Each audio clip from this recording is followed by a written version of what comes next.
tardes a todos. En nombre de la Cámara de la Innovación Farmacéutica, les agradezco su presencia a través de nuestros canales digitales para participar en nuestro seminario COVID-19, el camino hacia la vacuna. Investigadores alrededor del mundo están trabajando en el desarrollo de más de 145 vacunas candidatas contra el coronavirus. El desarrollo de una vacuna es un proceso que requiere una serie de etapas y estudios antes de poder ser utilizada en humanos. Proceso que históricamente ha demorado entre 5 y 10 años, pero debido a las características de esta pandemia, se ha tomado el desafío de producir una vacuna segura y eficaz para los próximos 12 meses. Este desafío no podría haber sido llevado a cabo si no fuera por la colaboración global entre universidades, gobiernos, laboratorios de innovación farmacéuticas y ONGs, que ha permitido acelerar los procesos de desarrollo de esta vacuna para terminar con las devastadoras consecuencias que ha tenido esta pandemia. Este foro nos permitirá conocer el camino que debe recorrer el desarrollo de una vacuna hasta llegar a ser utilizada por las personas, así como también las diversas alianzas que permitirán acelerar este proceso y en qué parte del camino se encuentran las diferentes vacunas candidatas. Quiero aprovechar de agradecer la colaboración brindada por los patrocinadores de este evento, dentro de lo que están el Advanced Center for Chronic Diseases, el Colegio de Enfermeras de Chile, la Fundación Ciencia y Vida, el Colegio de Químicos Farmacéuticos y Bioquímicos de Chile, la Alianza Chilena de Agrupaciones de Pacientes y la Sociedad Chilena de Pediatría. Les recuerdo también que este evento está siendo transmitido a través de nuestro canal digital YouTube, CIF Chile, y también por EMOL TV. Este canal cuenta con un chat en vivo donde podrán enviar sus preguntas a los panelistas. También pueden dejar sus comentarios o dudas vía Twitter con el hashtag EventosCIF. Es muy importante para nosotros que las preguntas del público lleguen a los panelistas a través del canal YouTube. Para nosotros, como Cámara de Innovación Farmacéutica, es muy importante también contar con su opinión. Por ello, tras la realización de este encuentro, recibirán un mail de evaluación de este seminario, lo que no les tomará más de 3 minutos. A continuación, quiero presentar al doctor Alexis Kalergis, quien es profesor titular y director del Millennium Institute Immunology and Immunotherapy, FOSIS Center of Excellence de la Pontificia Universidad Católica de Chile. El doctor Kalergis hará una presentación sobre el proceso de desarrollo normal de una vacuna.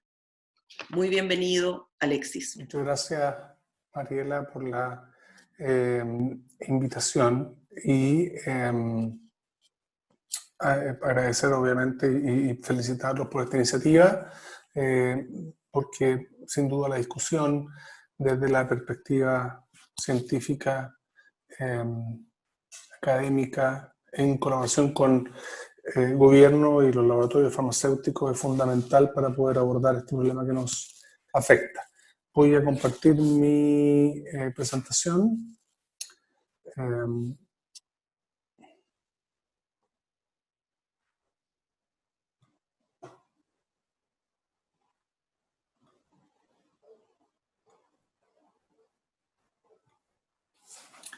Y la voy a poner en modo presentación y necesito que me digan si ven una o dos pantallas. Está perfecto, una. Súper. Bien, voy a apagar mi video. Bien, entonces hemos tenido durante la historia de la humanidad una serie de enfermedades de origen infecciosos que han afectado al ser humano. El caso de la viruela lo traigo a colación, pero hay una larga lista. Y sin duda el desarrollo de vacunas contra estos agentes es clave. Y quisiera, en un poco de contexto histórico, comentarles dos personas que han hecho un aporte bien importante a este problema gigantesco de salud. Lady Mary Wortley, ella era parte de la delegación diplomática inglesa en Turquía y observó este fenómeno de la vacunación y la llevó desde Turquía a Occidente y dio espacio para que se empezara a discutir esto en Inglaterra. Y Edward Jenner, casi 100 años después, empieza de una manera más científica a abordar el desarrollo de vacunas. Y eso conduce a que una enfermedad terrible como la viruela, hacia finales de los 80, se erradique, no solamente porque se desarrollaron vacunas, sino porque también hubo un uso de estas vacunas coordinado por la OMS que condujo a este tremendo resultado de la ciencia y la medicina en el caso de enfermedades. Y otras enfermedades como la polio, el sarampión, la rubiola y las paperas, cada vez que se incorpora en la población una vacuna, la incidencia de la enfermedad disminuye. Y como vemos en esta diapositiva, a medida que aumenta la cobertura de vacunación, observamos que la incidencia de estas enfermedades, esto es combinando un número importante de enfermedades prevenibles por vacunas, observamos que la cobertura de vacunación es inversamente proporcional a la tasa de enfermedad.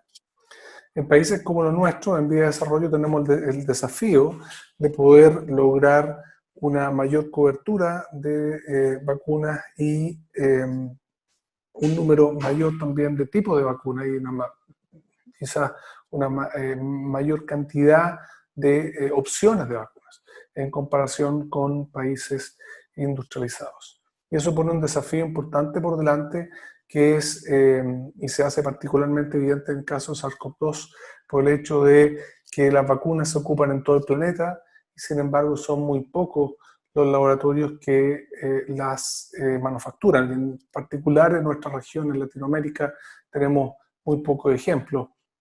Argentina, Brasil, México. Y esto nosotros lo planteamos en un paper que publicamos en 2018 en Frontiers in Immunology, donde mostramos cómo se correlaciona el desarrollo local de vacunas con la adhesión al uso de las vacunas, la calidad de las vacunas, etc. Así que es un desafío que como país tenemos por delante y hemos estado trabajando desde la Universidad Católica en colaboración con la Universidad de Antofagasta, un proyecto ya que tiene algunos años de poder proyectar el desarrollo de vacunas animal, el desarrollo y manufactura de vacunas a nivel nacional, es un desafío importante que tenemos que abordar.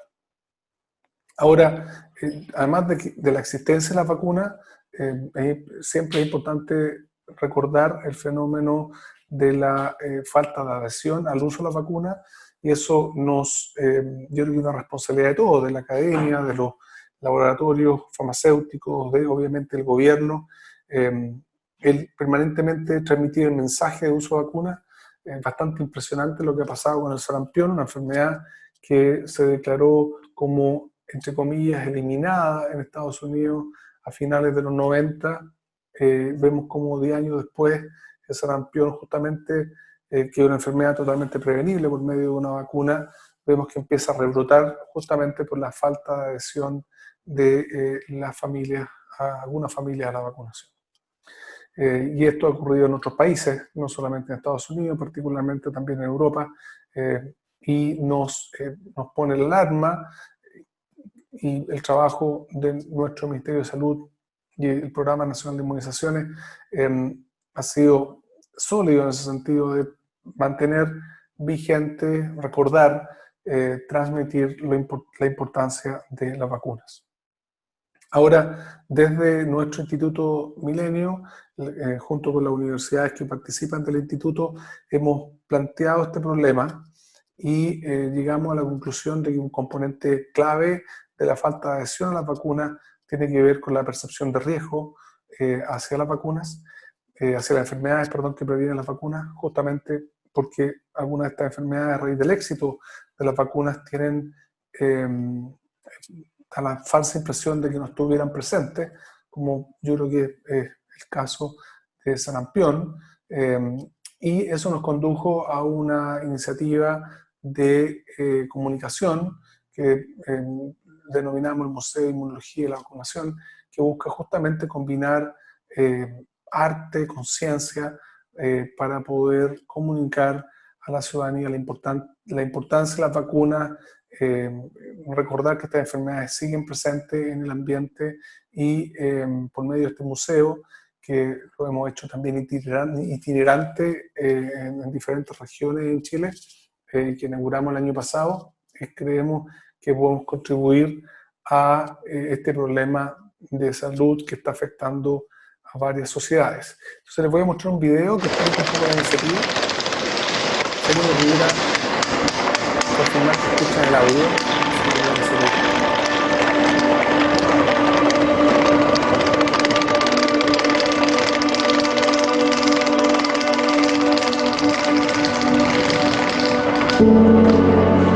Vamos a hacer la inauguración de esta primera muestra del Museo de la Inmunología y de la Vacunación, que se llama Eternalismo. Principalmente son alumnos que fueron los creadores de las ideas de lo que vamos a mostrar. Junto con la diseñadora está el doctor Kalergis, y también hay gente del laboratorio, alumnos de doctorado, investigadores que vinieron a colaborar. 10 de las grandes. 10 de estas, sí. Hacemos el primero. El objetivo de la muestra es posicionar el concepto de la comunicación científica. En particular, nos interesa enseñar cuál es el origen de estas enfermedades y al mismo tiempo demostrar que la vacunación es una manera de prevenirlas. Enfermedades. Parte de enfermedades sería odeparetitis. Traer a la Trinidad, que fue la directora creativa, la diseñadora, la que armó la mayoría de los proyectos, fue darle vida a eso, fue darle vida a las cosas que nosotros teníamos en mente. Claro, lo que nos falta ahora es traer... Sentí que era algo muy nuevo, muy innovador, mezclar dos áreas, que es el diseño, el arte por un lado, y la ciencia y la inmunología por el otro. Al principio fue súper difícil porque ellos manejan ya un cierto lenguaje científico que ni yo ni el resto de las personas que no estamos involucradas en el área de la ciencia lo saben. Nos bajó del mundo científico y nos dijo, así la gente lo va a poder entender. Entonces fue como ese papel que nos faltaba. Al principio ellos tenían su lenguaje, yo tenía el mío, chocábamos todo el rato, y después cuando logramos llegar a un punto medio y poder comunicarnos de una mejor manera, fue que todo empezó a fluir, el museo empezó a avanzar y hasta lo que tenemos ahora. Se pueden hacer las cosas cuando uno quiere. Nosotros partimos de nada, partimos de hagan un museo. Y ahora ya estamos a puertas de estrenarlo, entonces con eso uno se queda.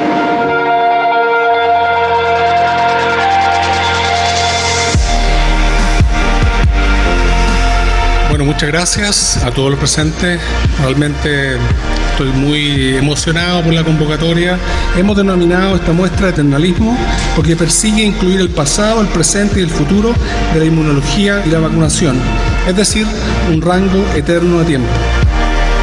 Como autoridades no podemos más que felicitar y agradecer muy sinceramente esta iniciativa. La inmunología y la vacunación en la historia de la humanidad tienen logros importantes que hoy se continúa trabajando por mejorar la salud de todos los seres humanos. Uno de los objetivos que tiene en particular el Instituto Milenio es que la ciencia sea ciudadana. Es decir, que la ciencia sea de todos. Los estudiantes son claves porque son creativos, son dedicados, comprometidos, y muchos de ellos ven esto como una oportunidad de proyectarse desde su quehacer universitario hacia la sociedad. Algunas familias lamentablemente cometen el error de optar por no vacunar a sus hijos o hijas, y estos estudiantes se dieron cuenta que a través de esta iniciativa podrían aportar a resolver este problema que es de altísimo impacto a nivel mundial. Al final la vacunación no es propia, no solo yo me estoy protegiendo, yo estoy protegiendo a ustedes, lo estoy protegiendo a todos. O sea, la vacunación es un concepto súper lindo, y hay uno que se llama la vacunación del rebaño. El rebaño seríamos todos nosotros. Entonces, si una oveja de ese rebaño no está vacunada, empieza a contagiar a toda la otra. Entonces, eso es lo bueno de la inmunología y de la vacunación, que no es uno el que se está protegiendo. Además de uno, es al resto. De una clase de inmunología nace un poco también esta inquietud, las ganas de hacer un museo, las ganas de poder comunicar de distinta manera y que no todo quede en un libro, no todo quede en un paper o en una publicación fuera del país, sino comunicar también lo que ellos están haciendo en su país y a su gente. Hay que enfocarse en hacer divulgación, eso es lo importante, en llegar, en transmitir, en encantar. La divulgación científica científica tiene como objetivo finalmente que el conocimiento que generamos sirva a la sociedad para contribuir en nuestro imaginario, para inspirarnos, para tomar decisiones. Y eso es un rol fundamental de la ciencia. Que es educar más que todo, es llevar la ciencia a la gente. La verdad que he pasado muchos años bien encerrada en un laboratorio, conversando harto con alumnos, pero de temas muy científicos y del experimento, y hacerlos pensar, y el pensamiento científico, cómo razonar. Y eso fue el propósito que en un momento le dije al doctor Kalergi: me encantaría hacer algo distinto, de difusión, de poder llegar más a la población, de salir, de mostrarse un poquito más. A mí también es un tremendo aporte, una oportunidad que uno no deja de poder hacer cosas nuevas en la vida, digamos. Hay tiempo para todo.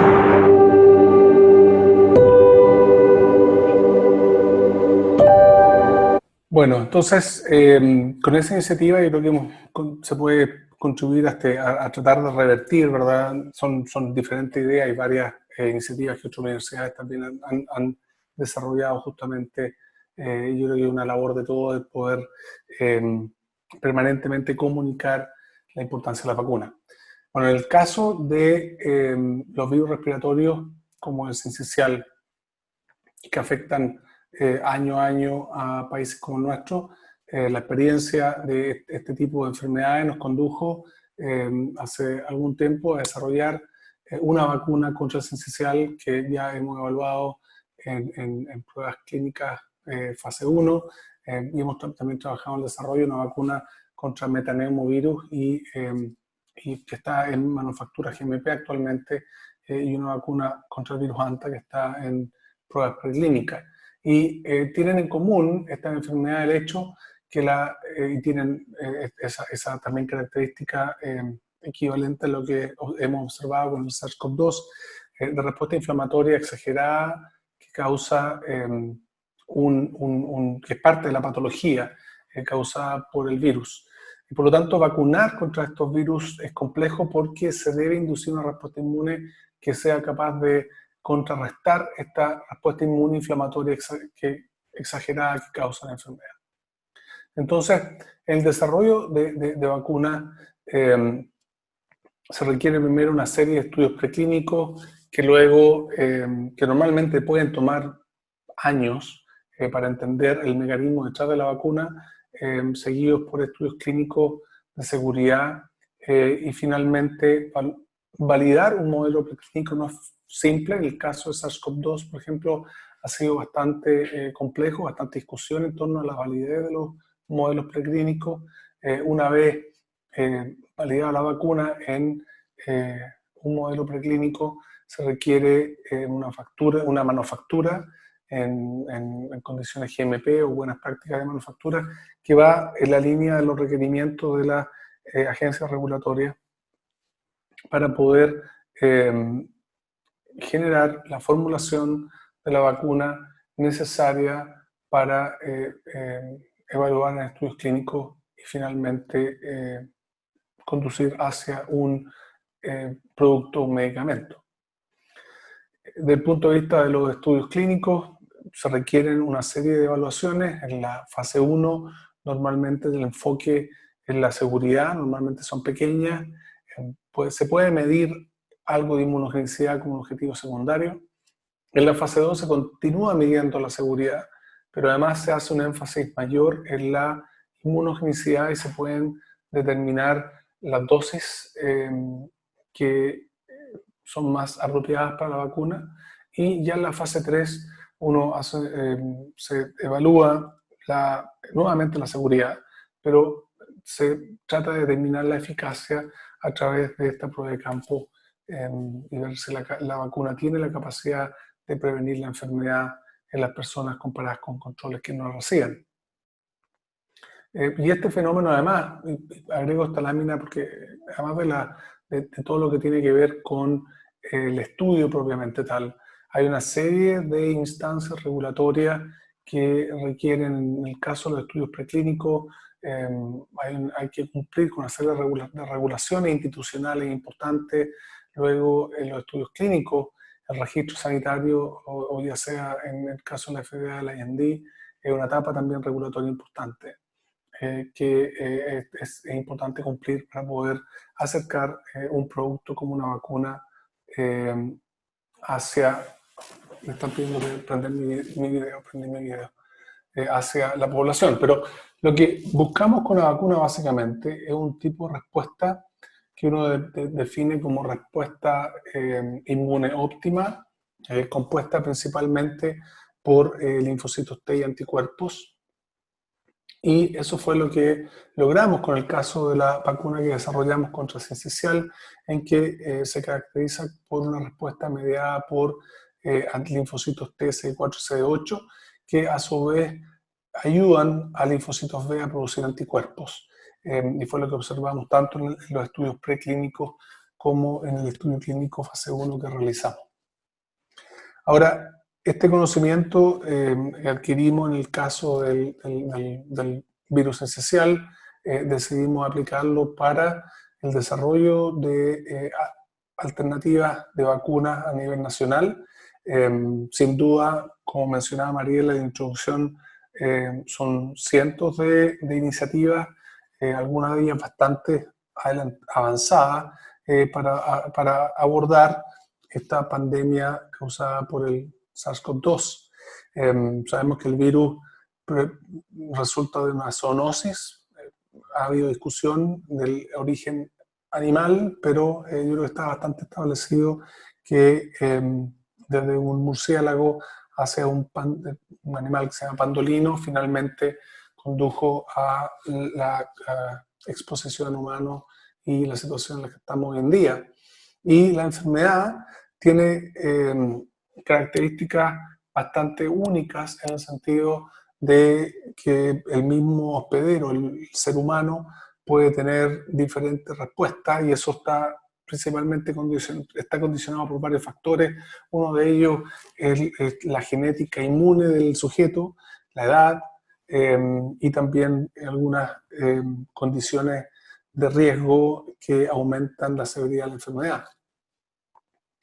Gracias a un esfuerzo internacional, hay varias vacunas que ya están en fase 3, tras un desarrollo muy acelerado preclínico. Lo que dije en una diapositiva anterior es que podía tomar años, se ha hecho en semanas o meses, y los estudios clínicos que normalmente miden seguridad y en algunos casos pueden medir seguridad por más de un año, en este caso han sido estudios clínicos con un seguimiento de seguridad bastante más acotado, y eso ha conducido que hoy en día existan varias vacunas ya iniciado el fase 3 o a puertas de ser iniciado para evaluar la eficacia. Ahora, este virus tiene 14 marcos de lectura abiertos. La gran mayoría de las vacunas se han enfocado en un antígeno, que es la proteína Spike, que es una de las proteínas de la envoltura, y esa estrategia ha sido equivalente a lo que ocurrió con otros virus respiratorios, como por ejemplo el sincicial, que muchos grupos se han enfocado en la proteína F, que es una proteína de la envoltura. Pero estrategias como virus inactivado, por ejemplo, incluyen todos los antígenos del virus. Otra estrategia puede ser péptidos virales. Otra estrategia ha sido bastante novedosa en la generación de virus recombinantes atenuados, vacuna en base de DNA, partículas virales, bacterias recombinantes, proteínas recombinantes y virus atenuados. Y sin duda, el lograr esta vacuna sería de un tremendo impacto desde el punto de vista de la salud, la economía y volver a la normalidad.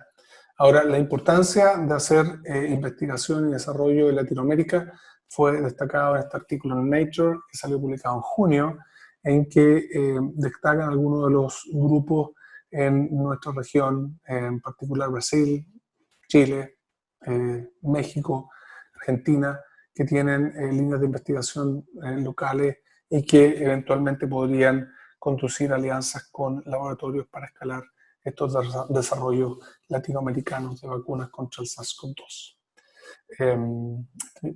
Finalmente agradecer la invitación a este seminario y comentarles que mi grupo de investigación está compuesto por jóvenes científicos y científicas muy comprometidos que han estado trabajando todo este tiempo durante la pandemia en el desarrollo de vacunas desde la universidad.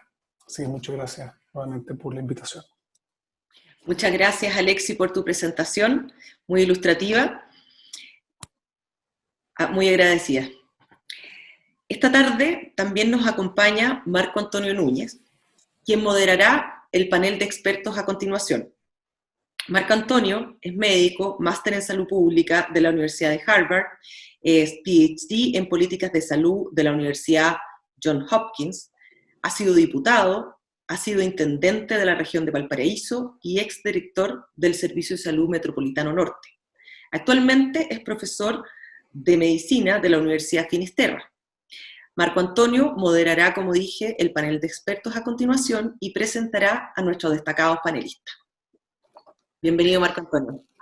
Muchas gracias, Mariela. Un placer para mí poder moderar este seminario tan relevante para la salud de la población, particularmente en Latinoamérica. Este es un seminario internacional y quiero darle los buenos días a un destacado panel. La mayoría de ellos son médicos, médicas, que se han seleccionado particularmente por su compromiso histórico y actual con el desarrollo de la vacuna COVID-19. Antes que nada, quiero reconocer en cada uno de ellos una mirada de la salud pública, de la medicina, del desarrollo de la ciencia, y comenzar por la doctora Janet Vega. Ella actualmente es directora de Innovación Médica y Transformación Digital de la Red de Salud de la Universidad Católica, la red UC Christus. ¿Cómo está, Janet? Un placer contar contigo. Ella fue subsecretaria de Salud Pública en Chile, fue también directora del Fondo Nacional de Salud del Seguro Público en ese país, y es directora de salud de la Fundación Rockefeller durante mucho tiempo, con sede en Nueva York, Estados Unidos. Un placer, Janet, muy bienvenida. Nos acompaña también... Un placer, Janet. Nos acompaña Miguel O'Ryan, especialista en infectología pediátrica, director de Asuntos Internacionales y profesor titular de Microbiología de la Facultad de Medicina de la Universidad de Chile. Él es el investigador principal del ensayo multinacional de la vacuna contra rotavirus humano y es autor de múltiples publicaciones en el área de la infectología, probablemente uno de los infectólogos más destacados de Chile. Bienvenido, Miguel, un placer, doctor, compartir con usted esta pantalla. Un tercer panelista, Alejandro Cané. Él es actualmente el líder de asuntos médicos y científicos de vacunas de Pfizer en Norteamérica, especialista en infectología pediátrica, autor de más de un centenar de artículos en el área de la pediatría, enfermedades infecciosas y vacunas. Bienvenido, doctor Alejandro Cané, a este foro sobre COVID-19. Gracias por la invitación, un placer estar aquí. Quiero presentar a Ana Paula Perrot. Ella es directora regional de investigación y desarrollo de la empresa Sanofi Pasteur para América Latina. Ella es especialista en pediatría e inmunología clínica. Bienvenida, Ana Paula, a este debate. Un placer contar contigo. Muchas gracias por la invitación. La siguiente invitada, muy destacada, la doctora Paula Barreiro, directora médica y regulatoria de Janssen para Latinoamérica Sur. Ella es hematóloga, especialista en hematología. Paula, un placer contar contigo. Muy buenas tardes. Buenas tardes, muchísimas gracias por la invitación. Un placer estar acá con ustedes esta tarde. No, el placer es nuestro. Nuestra penúltima invitada, la doctora Francesca Carvajal. ¿Cómo está, doctora? Ella es vicepresidenta asociada de investigación clínica para Latinoamérica de Merck Research Labs, especialista en medicina nuclear, Francesca es responsable de todos los aspectos de desarrollo de la investigación clínica de fase 1 a fase 4 en la región de Latinoamérica. Bienvenida, Francesca, un placer contar contigo. Muchas gracias, encantada de compartir con ustedes. Gracias por la invitación. Y finalmente, Eduardo Ortega, él es vicepresidente y director de Asuntos Médicos, Investigación y Desarrollo Clínico de las Vacunas para toda América Latina y el Caribe de GlaxoSmithKline. Desde el año 2018 es investigador del Sistema Nacional de Investigación en Panamá, en Ciudad de Panamá, y actualmente es miembro del Comité Asesor de COVID-19 en ese país. Bienvenido, doctor Ortega. Eduardo, un placer contar con usted en este debate. Muchas gracias por la invitación. Quiero contarle a aquellos que están conectados actualmente, particularmente por YouTube, que desde ya pueden enviarnos las preguntas que tengan, que vayan apareciendo en el transcurso del debate, a través del chat de la transmisión de YouTube y también a través de Twitter con el hashtag EventosCIF, eventos CIF. Vamos a entrar de lleno al debate. Este es un tema de gran actualidad, de enorme importancia, y quiero pedirle a cada uno que en 5 minutos, particularmente aquellos que representan empresas que están desarrollando vacuna COVID-19, que nos puedan contar sobre el proceso de desarrollo de la vacuna, qué tipo de vacuna se trata, vamos a aprender que hay distintos tipos de vacuna, en qué etapa de desarrollo se encuentran, la fecha posible que esté disponible para particularmente nosotros los latinoamericanos, y otros aspectos que consideran relevantes, la capacidad de manufactura, la alianza público-privada para el desarrollo y para su distribución. Vamos a empezar con el doctor Alejandro Canet de Pfizer, que nos cuente en qué está el proceso de la vacuna y aquellos detalles más interesantes. Doctor, tiene la palabra. Bueno, muchas gracias, Marco Antonio. Voy a tratar de usar 5 minutos oficiales y no 5 minutos argentinos, así que voy a atenerme al tiempo. Primero que nada, quiero agradecerle al doctor Calergis por la introducción que hizo. Creo que nos facilitó a todos mucho el trabajo para entender las diferencias y aproximaciones que hay hoy por hoy en el desarrollo de vacunas para COVID-19. En el caso de Pfizer, nosotros empezamos el desarrollo utilizando una plataforma nueva en el desarrollo de vacunas, que es la plataforma basada en ARN mensajero. Una vez que la información genética del virus estuvo disponible a mediados de enero de este año 2020, y habiendo conocido ya el trabajo que habíamos hecho en el desarrollo de vacunas para influenza, utilizando esta misma plataforma, lo que hizo el grupo de nuestros científicos es identificar la porción del ARN, de la información genética viral que codifica para el antígeno que el doctor Calergis mencionó, la proteína S, la spike protein del virus. Una vez identificada esa información genética, voy a hacerlo muy sencillo, para proteger a esa molécula sintética de ARN mensajero de las RNAsas plasmáticas, lo empaquetamos en una pequeña nanopartícula lipídica, que de esa manera nos permite que ese ARN mensajero llegue hasta la célula efectora, presentadora de antígenos, se replique y pueda darle instrucciones a la maquinaria de fabricación de proteínas que todos tenemos para poder producir esta proteína S y exponerla en la superficie de las células presentadoras de antígenos, y de esa manera estimular no solamente una respuesta de anticuerpos, una respuesta inmunológica o moral, sino también una respuesta celular de células T, CD4 y CD8 que permitan protegernos frente a una potencial enfermedad viral. Este es el concepto que tienen las vacunas, la plataforma de ARN mensajero en general.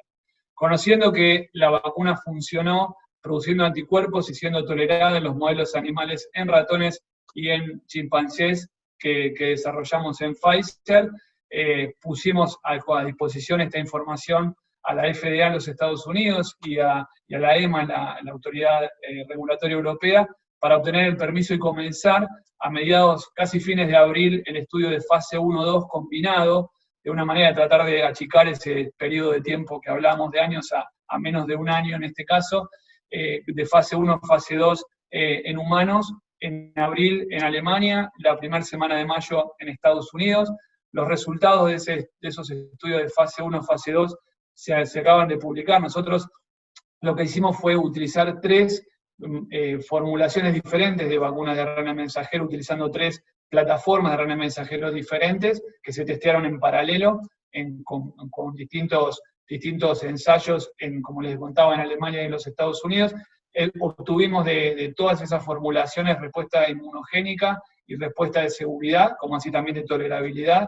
Esos resultados, algunos ya están publicados. Esta semana apareció la publicación en Nature de la información de nuestra vacuna candidata, y vimos que la vacuna era capaz de producir anticuerpos en niveles aceptables comparados con el suero de personas convalecientes que sufrieron el COVID-19, que los anticuerpos eran capaces de neutralizar al virus cuando se medían en actividad de laboratorio in vitro, y también pudimos encontrar respuesta de células TCD4, fundamentalmente TH1, que es la que ayuda a la protección, y no TH2, que es la que genera algunas veces efectos adversos que hay que seguir en el tiempo, pero que por ahora no hemos tenido ninguna señal al respecto.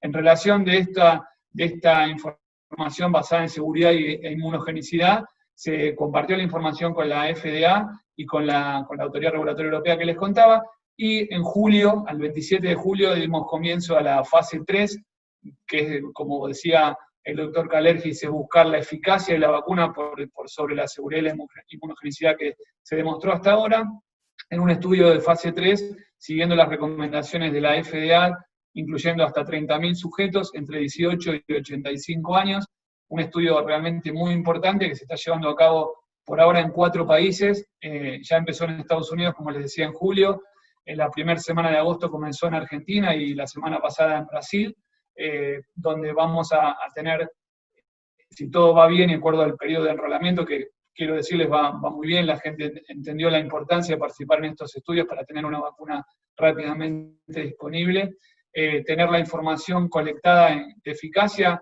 Es un estudio que es randomizado, controlado, observador ciego, de manera tal de poder medir la eficacia comparando la incidencia de la enfermedad en el grupo vacunado con la vacuna candidata versus el que recibió placebo, y someter esta información hacia finales de octubre de este año a la FDA para tener lo que en Estados Unidos se denomina autorización para utilizar en situaciones de emergencia, como la pandemia que estamos en este momento atravesando, y poder tener vacuna disponible antes de fines de este año.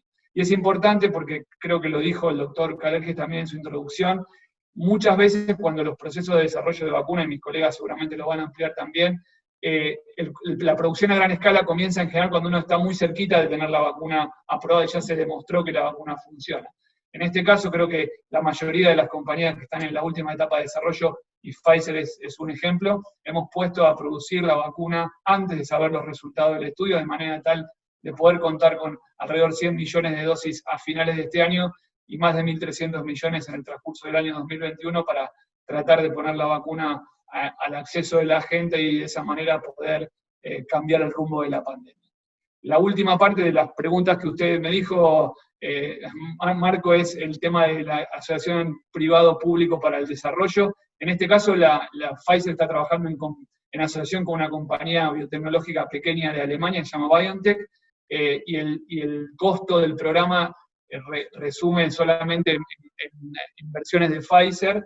Se han firmado algunos acuerdos de colaboración en función de la pendiente de la aprobación de la vacuna, si es que funciona, con el Reino Unido, con Estados Unidos, con Japón, con Canadá, con Australia, pero no para el desarrollo, sino para favorecer el acceso a la vacuna una vez que ésta esté disponible. Muchas gracias, doctor Canet. Felicitaciones por el esfuerzo.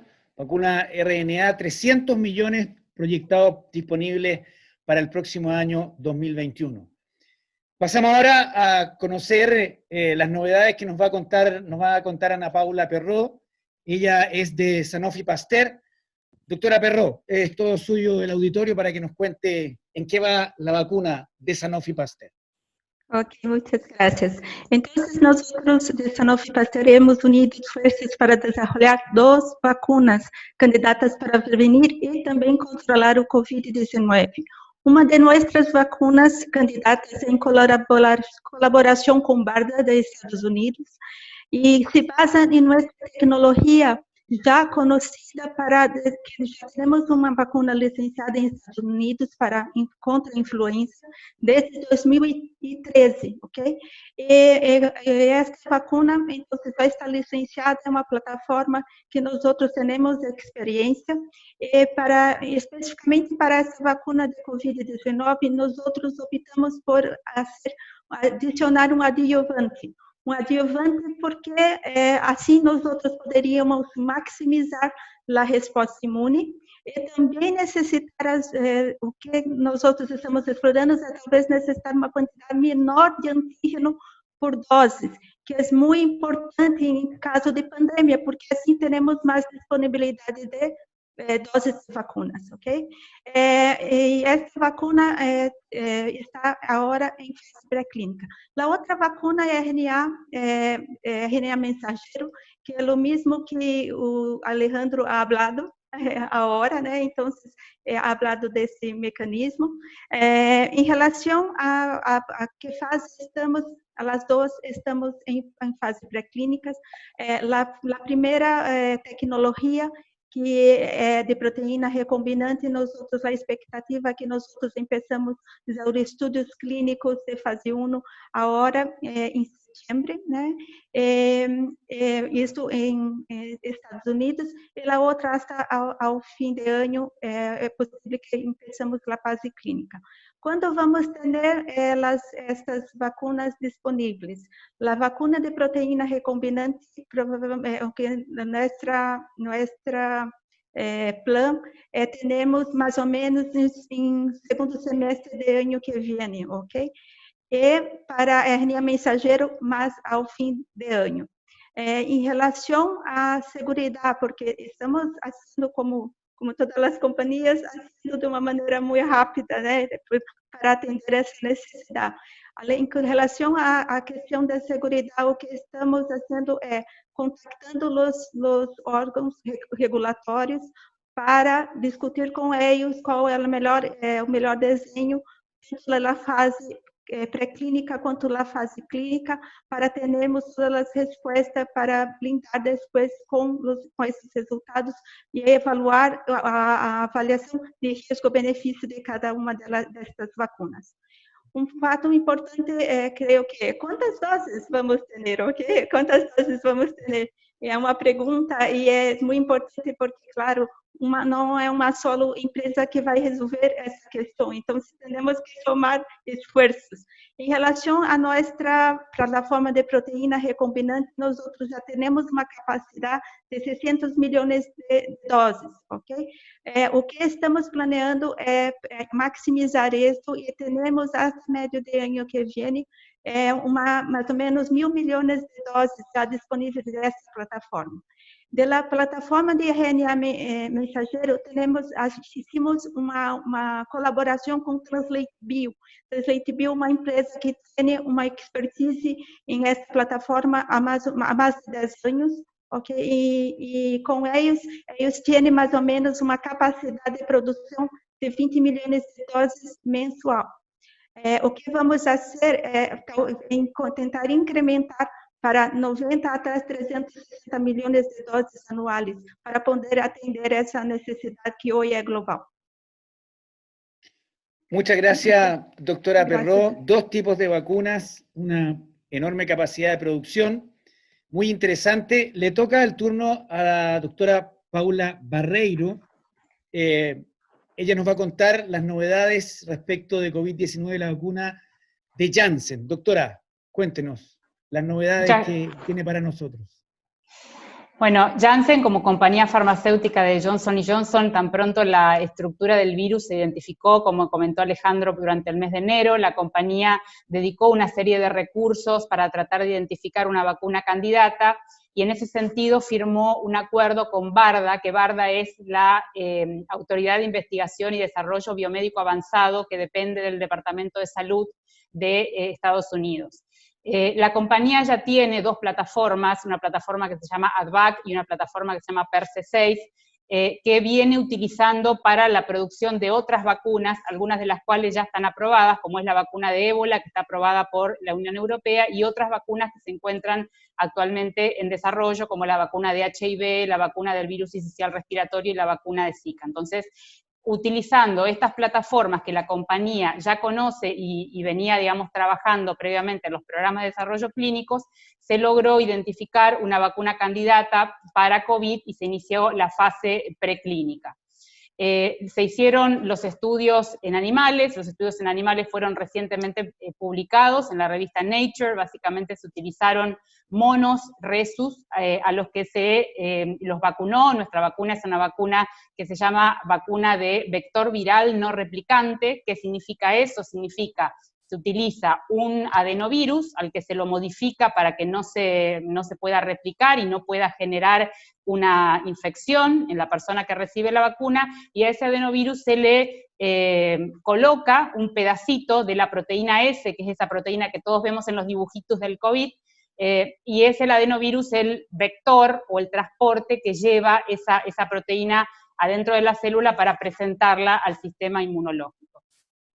Los estudios en animales, como comentaba, fueron recientemente publicados en Nature. Se demostró que los monos rhesus que recibieron una dosis de vacuna desarrollaron títulos de anticuerpos superiores mismo a monos convalecientes, y basados un poco en la robustez de la respuesta inmunológica humoral y celular, como comentó Alejandro, nuestra vacuna también desarrolla un tipo de respuesta inmunológica que se llama respuesta inmune celular de tipo TH1.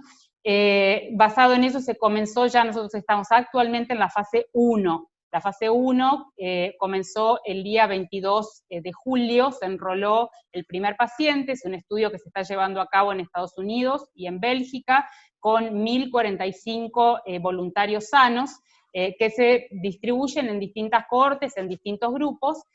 Algunos grupos reciben una dosis de vacuna, otros grupos reciben 2 dosis de vacuna. Ese estudio está actualmente ongoing, nosotros no tenemos todavía un resultado de ese estudio, no tenemos al momento ninguna alarma, digamos, de seguridad. El estudio está enrolando acorde a lo esperado, y si los resultados del estudio son positivos, nuestro objetivo es poder comenzar el estudio de fase 3, también con una sola dosis de vacuna, en el mes de septiembre, con la idea de, siempre que los resultados sean positivos, poder tener datos hacia el final del año y poder disponibilizar lotes para uso de emergencia durante el primer semestre del año que viene. El objetivo de la compañía es poder manufacturar 1.000 millones de dosis durante 2021. Para eso la compañía, además de lo que yo mencioné del acuerdo con BARDA, ha hecho acuerdos con otras compañías como Catalent o Emergent, que son compañías que tienen ya una larga historia de manufactura de vacunas, justamente, y está explorando abrir otros sitios de manufactura a nivel mundial para poder lograr este número de 1.000 millones de dosis hacia el final del 2021. En términos de digamos, alocación de vacunas, somos una compañía global que tenemos como objetivo poder disponibilizar la vacuna para todo país que la necesite, focalizándonos inicialmente, obviamente, en las poblaciones que son de mayor riesgo, pero nuestro objetivo es poder llegar a todos los pacientes, independientemente del país en el que vivan. Muchas gracias, doctora. 2021, 1.000 millones de vacunas, vector viral no replicante, son novedades que evidentemente van a impactar la discusión que vamos a tener en Latinoamérica durante estos días. Muchas gracias. Le toca el turno a Francesca Carvajal. Ella es representante de Merck. Francesca, cuéntanos las novedades que nos tienes y estamos tan interesados en conocerlas. Tiene la palabra. Excelente, muchísimas gracias. Primero, encantada de estar aquí, de poder compartir con ustedes en este foro.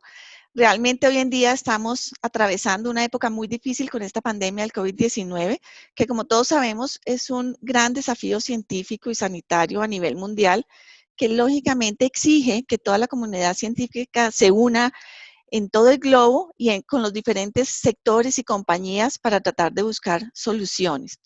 Nosotros en MSD, que también se conoce como Merck en Estados Unidos y Canadá, somos de las pocas compañías que venimos trabajando e invirtiendo en vacunas y en medicamentos antiinfecciosos. Y debido a esto sabemos, y esto desde hace muchísimos años, y debido a esto sabemos que tenemos una gran responsabilidad de ayudar en el avance del desarrollo de estas vacunas y realmente de esforzarnos por llegar a lograr encontrar esas soluciones, ya sea en tratamientos antivirales como parte de la respuesta global a la pandemia o con el descubrimiento de nuevas vacunas. Nosotros como compañía en MSD, desde el momento en que se declaró esta emergencia sanitaria a nivel mundial, hemos estado trabajando y buscando respuestas efectivas para lograr tener éxito, y sabemos que el éxito se va a lograr cuando realmente tengamos una gran variedad de medicamentos y de vacunas para poder realmente erradicar la pandemia. Esto es un esfuerzo de todos y es por esto que nosotros seguimos buscando múltiples caminos, incluido continuar con el desarrollo del gran programa de investigación interna que tenemos con diferentes colaboraciones. Nosotros anunciamos ya 2 esfuerzos de desarrollo de la vacuna contra el SARS-CoV-2, uno de ellos en colaboración con la compañía IAVI y el otro a través de la adquisición de Themis. Pero también anunciamos una colaboración que tenemos con otra compañía, Ridgeback Bio, para elaborar un nuevo antiviral cuyos estudios clínicos ya se iniciaron, o sea, la fase clínica quiere decir en seres humanos ya se inició y actualmente estamos próximos a iniciar los estudios fase 2-3 durante el mes de septiembre y tendremos la participación de varios países en Latinoamérica, incluido Chile, afortunadamente.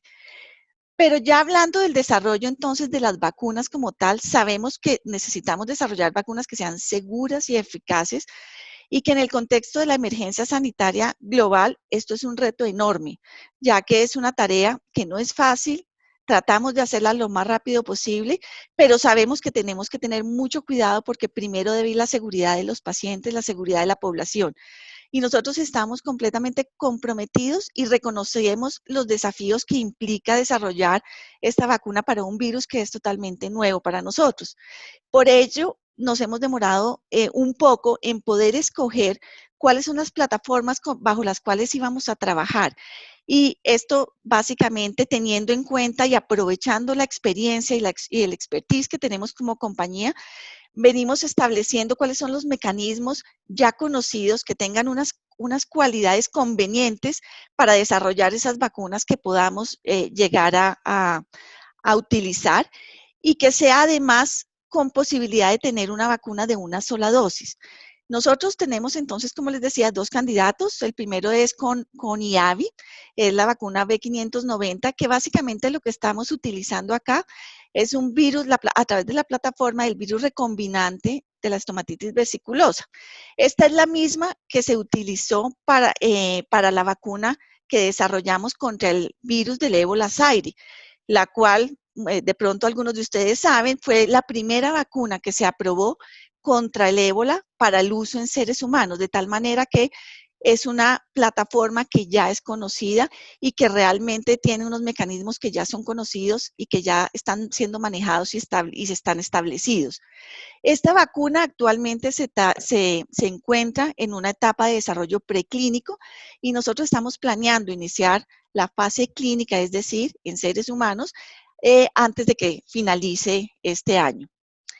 En cuanto a la segunda vacuna, al segundo candidato de vacuna que tenemos, que estamos trabajando en colaboración con Themis, es la vacuna B591, que usa una plataforma del vector del virus del sarampión, la cual también es una plataforma ya conocida, que es una gran ventaja aprovechando la experiencia, y también se encuentra en este momento en fase preclínica y nosotros esperamos poder evolucionar esta vacuna a fase clínica durante este tercer trimestre que está corriendo.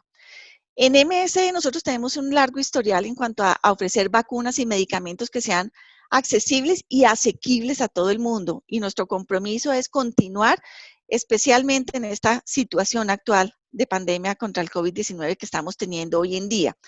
Pero al mismo tiempo nosotros venimos trabajando, al mismo tiempo que se desarrollan estos estudios clínicos a nivel mundial, nosotros también venimos trabajando sobre aumentar la capacidad de manufactura. hacer que esta crezca para poder producir cientos de millones de dosis de vacunas.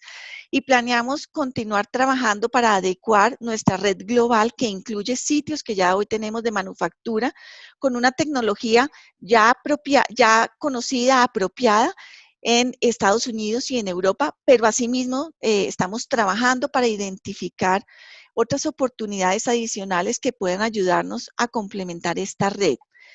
En vista de que la situación actual requiere una urgencia y realmente es una necesidad de urgencia que existe en el mundo, nosotros sabemos que tenemos que seguir trabajando en el curso o en el desarrollo de los estudios, pero al mismo tiempo asegurando que nuestras capacidades de desarrollo y producción de vacunas también vayan de la mano y que los productos de las vacunas experimentales estén y avancen en las diferentes etapas de desarrollo para que así podamos tener etapas de desarrollo, autorización y producción tan rápido como sea posible. Eso sí, siempre nosotros asegurándonos que logremos el objetivo, que es la seguridad de los pacientes, que es comprobar la eficacia de las vacunas, y eso tiene que permanecer durante todo el tiempo del desarrollo como nuestra prioridad número 1.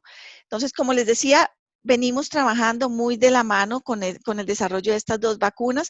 Sabemos que el programa clínico que estamos llevando a cabo debe ir pasando por las diferentes fases, pero contamos afortunadamente con colaboraciones de diferentes entidades, desde las entidades regulatorias en los diferentes países en donde estamos trabajando o pensamos trabajar, así como también con nuestros equipos en los diferentes países a nivel mundial y en casa matriz, para asegurarnos que podamos desarrollar estas vacunas de la mejor manera posible, de la forma más segura y más rápida dentro de lo posible.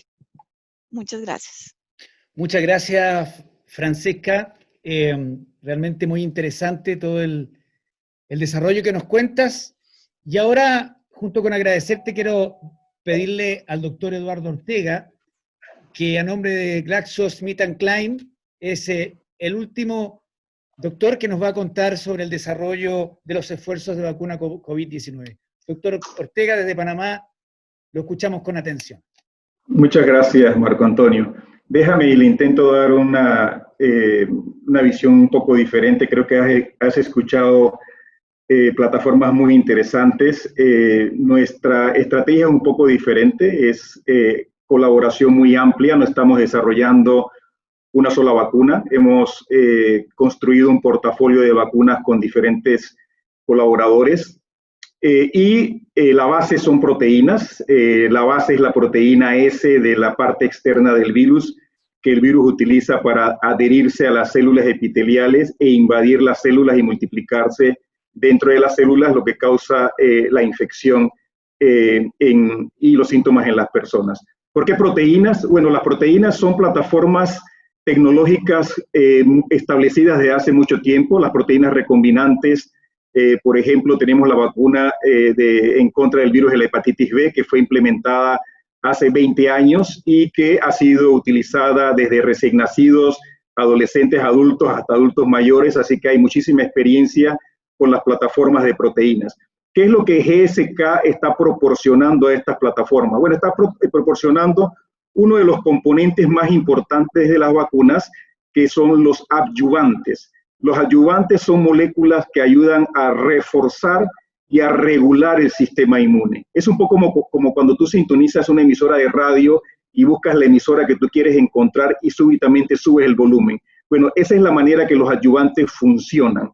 Estos adyuvantes lo que hacen es activan uno de los brazos del sistema inmune, que es el sistema inmune innato, y hacen que se produzcan algunas moléculas dentro del tejido que se llaman citocinas. Una de las más importantes es el interferón, que juega un papel crítico en el control de las infecciones virales, y esta estimulación hace que posteriormente se active el sistema inmune más específico, y este sistema inmune específico, que es el adaptativo, permite la producción de anticuerpos y la producción de células que van a controlar esa infección.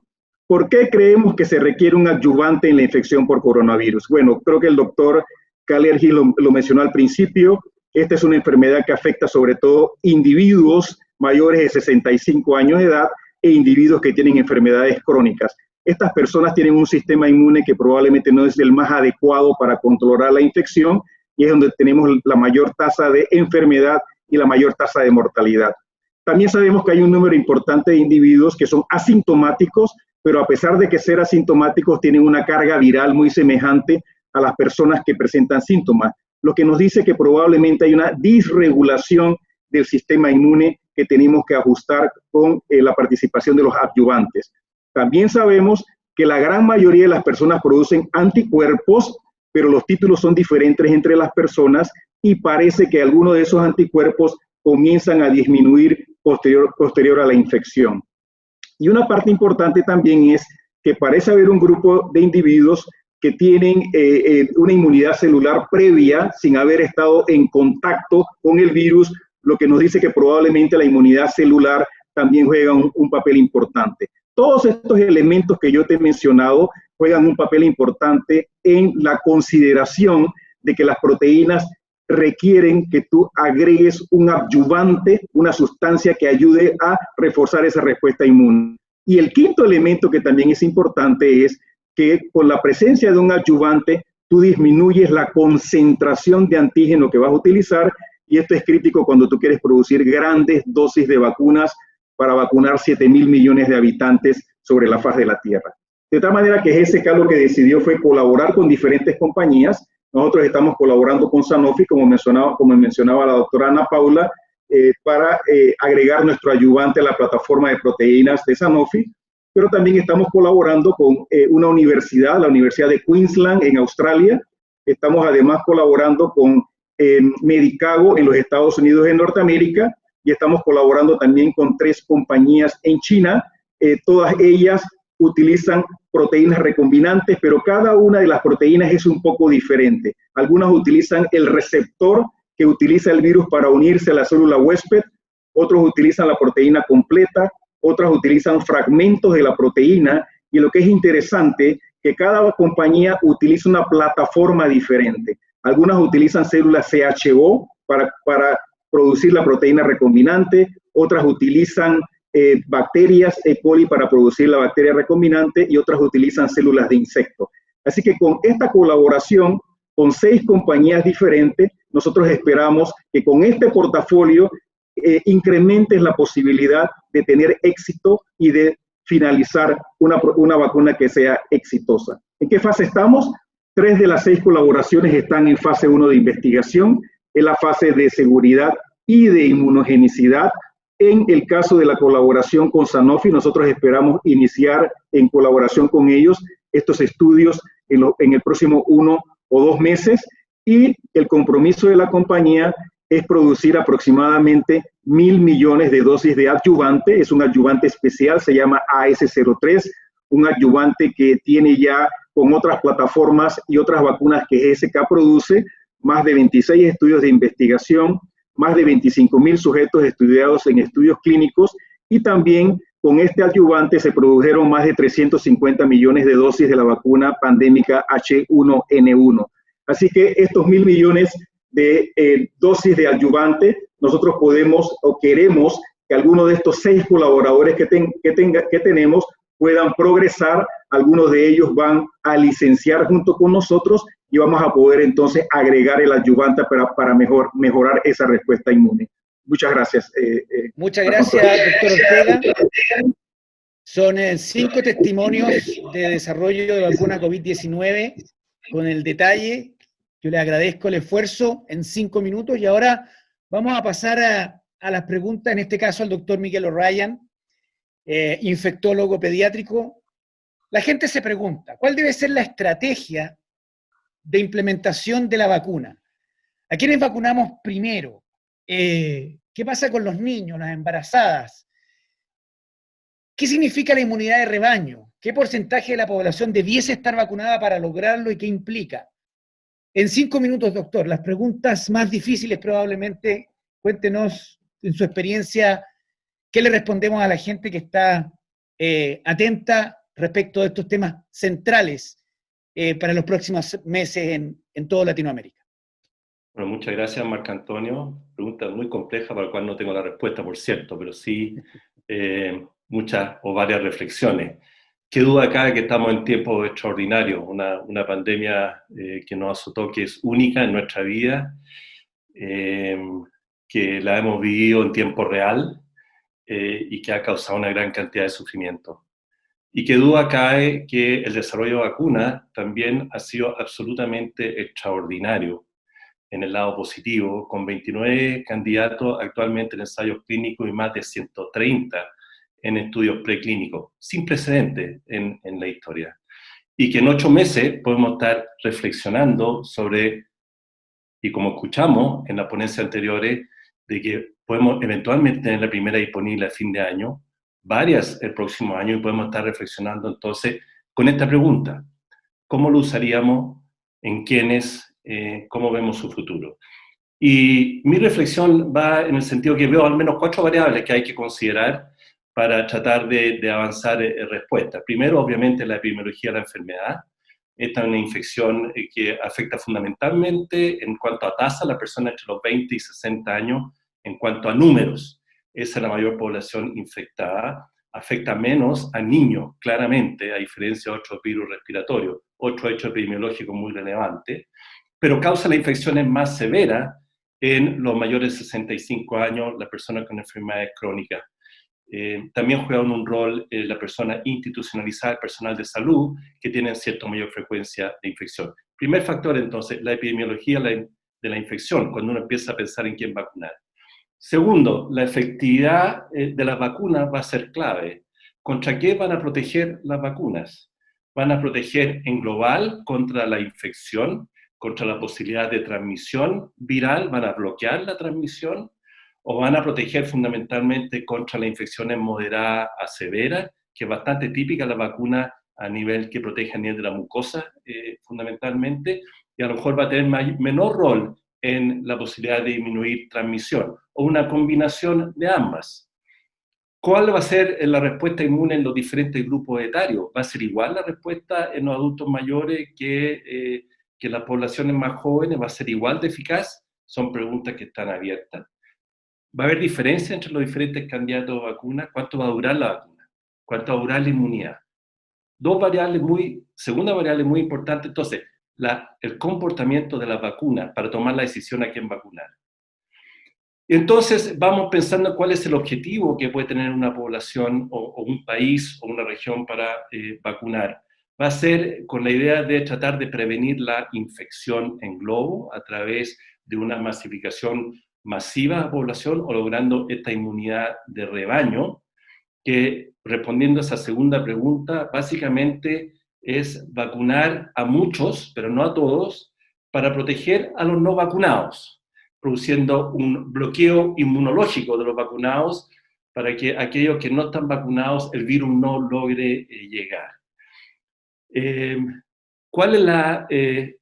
¿Cuál es el número de personas que hay que vacunar para producir ese bloqueo en una primera estrategia, que es vacunar al máximo número de personas posible en una población? Yo no sé la respuesta. Se relaciona a la capacidad del virus de transmisión y a otros factores que se llama el R efectivo. Ese R ha ido variando con el coronavirus, depende mucho de la situación. Se ha comentado que se requiere un 60% o más de la población, pero la verdad es que yo no tengo muy claro, y esto va a ser interesante para analizar después, cuál es la proporción de la población que habría que vacunar si queremos básicamente bloquear la circulación viral en una comunidad. Entonces, y el cuarto punto a reflexionar, obviamente, es la disponibilidad de vacunas. Y ha sido una muy buena noticia escuchar que estamos hablando de miles, millones de dosis por productores que van sumándose para el próximo año, con lo cual a lo mejor se va a producir algo inédito. A lo mejor vamos a tener vacuna para toda la población mundial, lo cual sería realmente impresionante. Pero aquí se han desarrollado mecanismos para que haya disponibilidad de vacunas. Todos conocen, ¿no es cierto?, obviamente los desarrolladores, el público quizás no tanto, la organización COVAX, que es una organización no gubernamental que básicamente va a recibir la vacuna de todos los desarrolladores que están acá, con financiamiento por ONG y de los gobiernos, con el objetivo de que todo país tenga al menos disponibilidad de vacuna para el 20% de su población. lo que va a obligar entonces a muchos países que puedan usar COVAX a decir cuál va a ser ese 20%. Chile está mirando a COVAX y Chile también está mirando a través de las autoridades de gobierno relaciones bilaterales con productores para ver si podemos de alguna manera asegurar vacunas más temprano que tarde.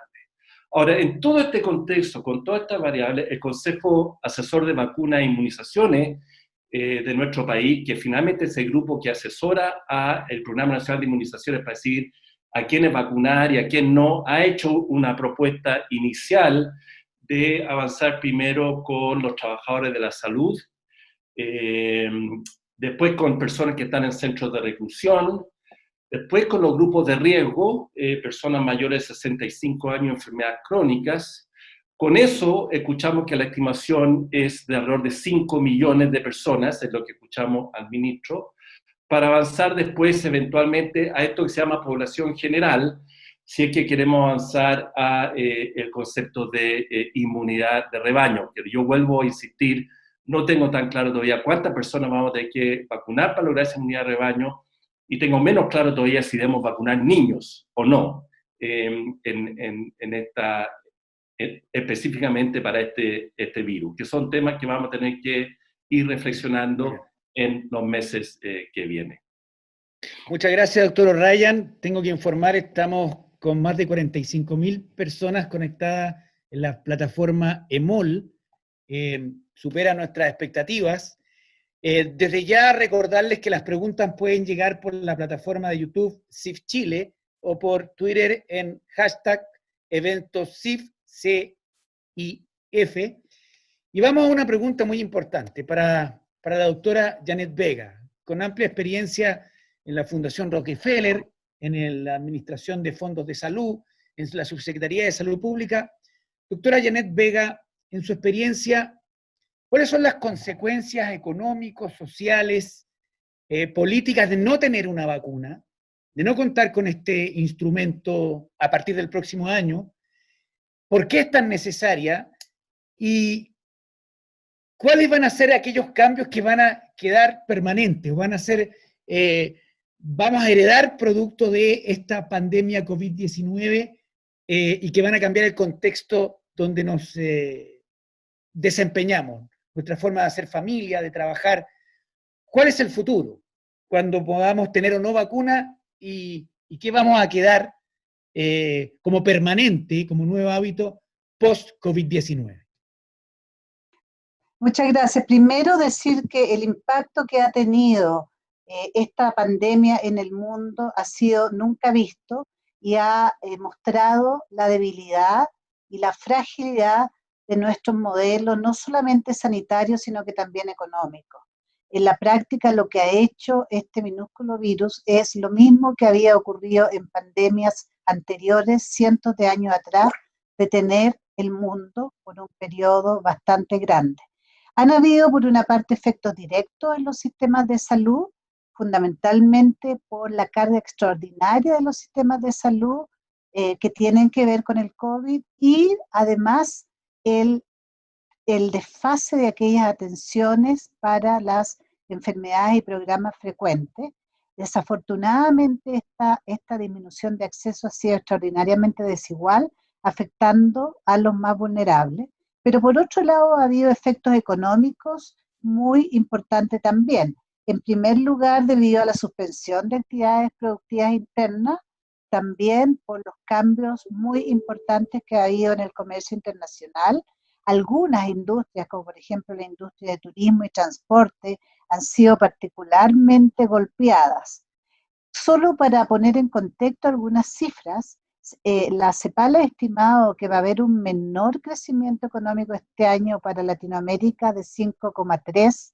Ese es el efecto en el crecimiento del PIB, de menos 5,3. En el caso de Chile, esto es menos 7,9, lo cual implica 38 millones en la región de desempleados y más de 30 millones de pobres adicionales.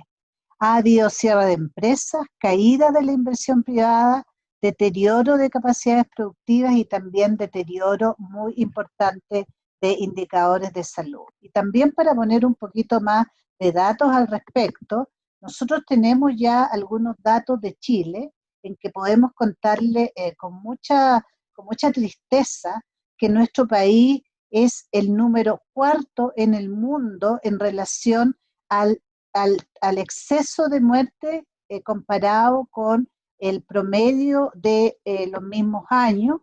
En términos de cirugías electivas, tenemos una disminución de alrededor de 100.000 cirugías electivas, comparando el 2019 con el 2020 entre enero a mayo, y tenemos también alrededor de 150.000 consultas menos entre enero a mayo.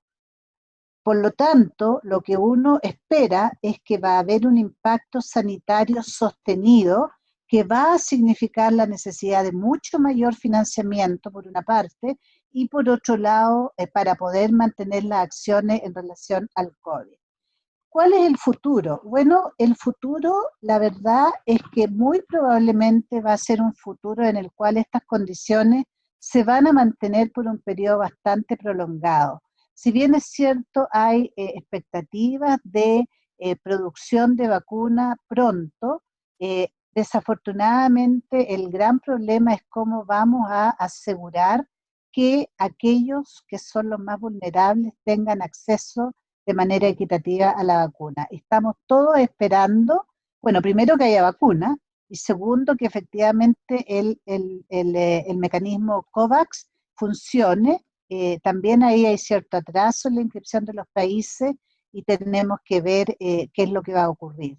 Ahora, ¿qué es lo bueno que va a quedar para el futuro? Lo evidente, digamos. Hicimos un salto, un leapfrog, hicimos un salto brutal con respecto a cambiarnos hacia las tecnologías digitales.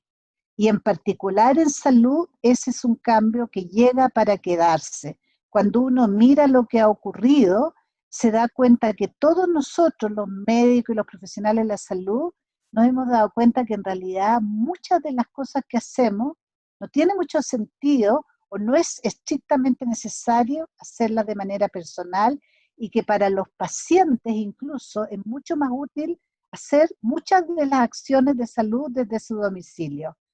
En el lugar donde yo trabajo, les quiero contar de que nosotros encuestamos la satisfacción de nuestros pacientes, tenemos un programa muy agresivo de telemedicina. El 93% de los pacientes está satisfecho con la atención por telemedicina y el 77% de ellos dice que van a seguir en esta modalidad aunque se acabe la pandemia. Y por último, el otro gran efecto es que tenemos un mundo que cambió para siempre. Nosotros, en este momento, el nivel de irrupción es equivalente a las más grandes revoluciones en el mundo y también revoluciones industriales. Es un mundo diferente, es un mundo digital, es un mundo en que convive lo global por una parte con la vuelta a lo individual y a lo colectivo por otra, y por lo tanto se abren muchísimas interrogantes y va a ser muy interesante ver cómo se desarrolla este futuro y si nos va a llevar a una sociedad más solidaria y más equitativa o por el contrario, aún más fragmentada y más individualista. Eso, Marco Antonio. Muchas gracias, doctora Vega. Quiero agradecer la participación de todos ustedes. Ahora viene algo muy interesante, son las preguntas del público. Son muchas las que nos han llegado por las distintas plataformas. Le vamos a pedir a los distintos panelistas que sean lo más puntuales. Hay preguntas muy directas, máximo 3 minutos, idealmente en 1. Para la doctora Paula Barreiro, nos preguntan, ¿cuánto tiempo de inmunidad se estima que otorgue la vacuna COVID-19? Bueno, como se comentó anteriormente, todavía hay muchos grises aquí, no tenemos todavía esa respuesta. Nosotros estamos trabajando con nuestra vacuna de única dosis por ahora, pero va a hacer falta completar, tener los datos de los estudios clínicos y va a hacer falta tiempo para tener una respuesta definitiva a esa pregunta. Muchas gracias, doctora Barreiro. Para Alejandro Cané, en la prensa hemos escuchado que en algunos países se ha permitido una autorización rápida de la vacuna. ¿Qué significa tener una autorización de uso de emergencia? ¿A quiénes se aplica? ¿Cuándo se inicia? Probablemente esto a propósito de la vacuna rusa y a China. Doctor Cané.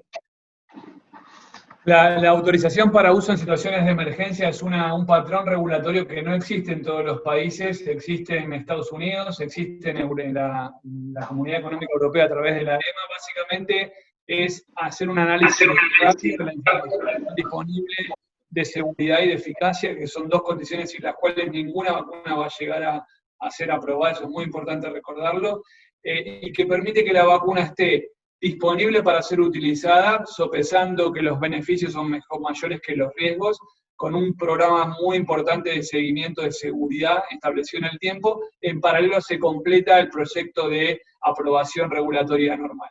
Esa es la forma en que funciona en Estados Unidos. En Europa, por ejemplo, la autorización con uso de emergencia permite también la comercialización de la vacuna, que es otra forma disponible de hacerlo. Pero cada uno de los países aplica ese concepto de acuerdo a una regulación vigente en cada uno de ellos. Muchas gracias, doctor Cané. Para el doctor Eduardo Ortega, de GlaxoSmithKline, nos piden que profundice sobre el trabajo de los ayudantes.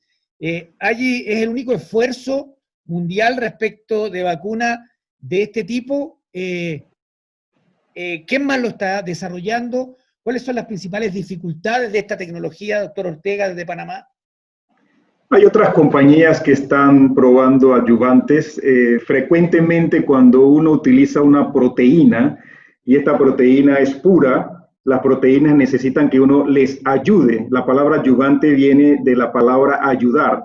De hecho, de nuevo, tenemos varias décadas de uso de adyuvantes en vacunas, las vacunas de toferina para la mujer embarazada, las vacunas de neumococo, las vacunas de hepatitis B tienen adyuvantes. Estas son moléculas que yo les mencionaba que refuerzan y regulan.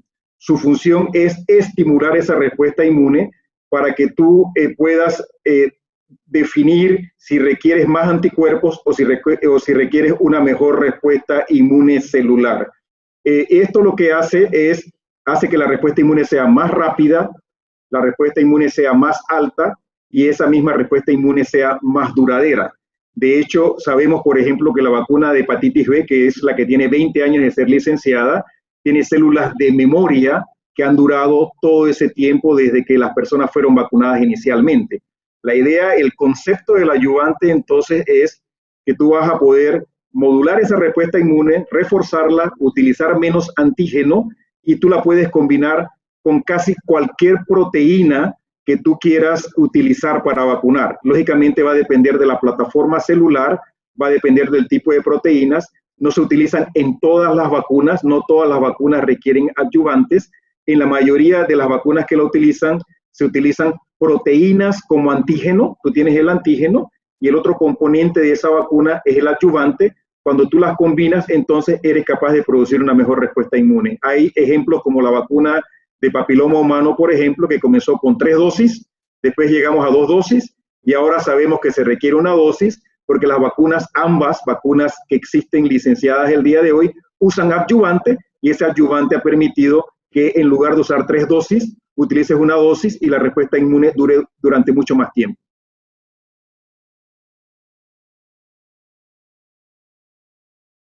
Muchas gracias, doctor Ortega.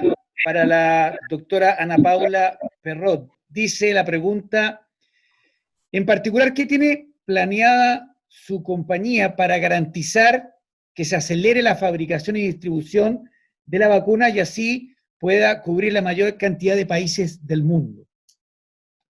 Nosotros, junto ya con los estudios clínicos, nosotros ya estamos haciendo la producción de los estudios clínicos y preclínicos, ya empezamos la producción de las vacunas. ¿Okay?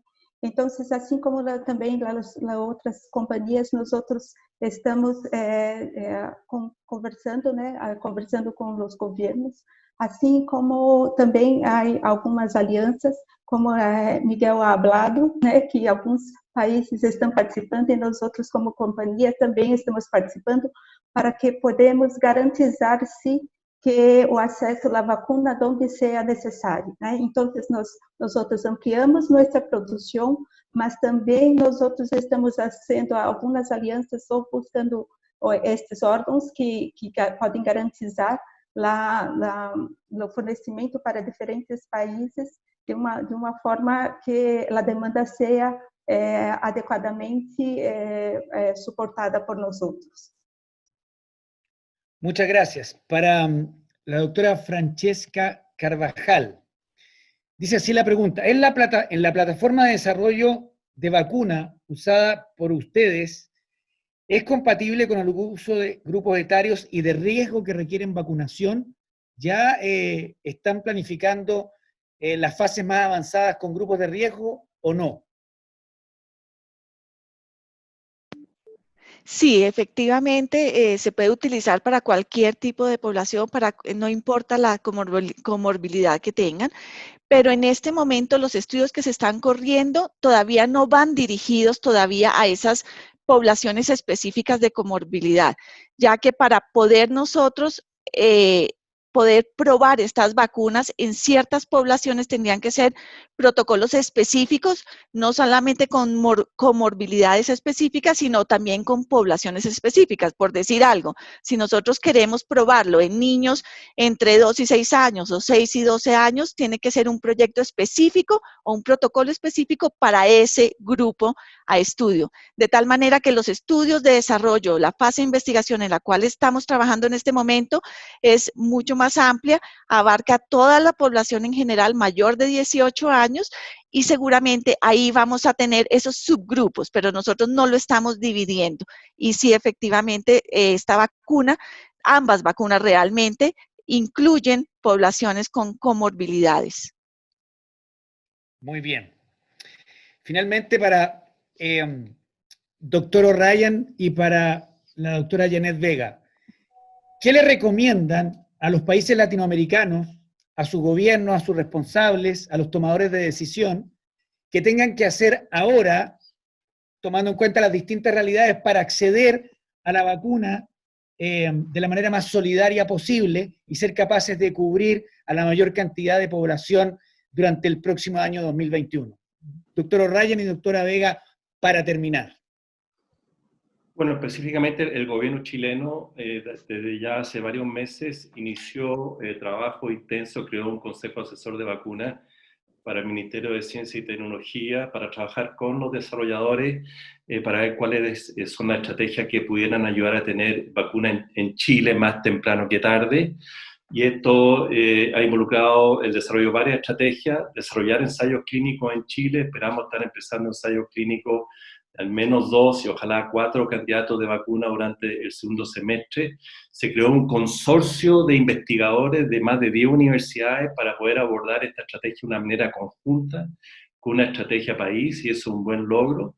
Y por último, se está trabajando también, hay un comité interministerial que está trabajando con los desarrolladores para ver posibilidades de lo que se llama de vaccine procurement en inglés, es decir, de poder tener conversaciones bilaterales de tal manera de poder asegurar dentro de lo que se puede dosis más temprano que tarde para nuestra población. Todo eso está ocurriendo, amén de avanzar con el mecanismo de COVAX, que hasta tengo entendido el gobierno chileno también está viendo esa opción. Así que yo creo que se ha avanzado en ese sentido y es una buena noticia. Vamos a ver cuando tengamos la vacuna si fuimos suficientemente efectivos o no como sociedad para lograr que esa vacuna esté disponible para nuestra población apenas estén disponibles para el resto del mundo. Muchas gracias, doctor. Y finalmente, doctora Vega, ¿qué le recomienda a los gobiernos latinoamericanos para acceder a la vacuna COVID-19? Bueno, yo creo que es fundamental generar un mercado amplio. Los países pequeños, como somos nosotros, no vamos a estar en condiciones de negociar en iguales condiciones a menos que vayamos en mecanismos con el resto de los países. En ese sentido, yo creo que el gobierno de Chile tiene que apostar a aquellos mecanismos que están siendo generados para asegurar acceso equitativo, en particular el mecanismo COVAX.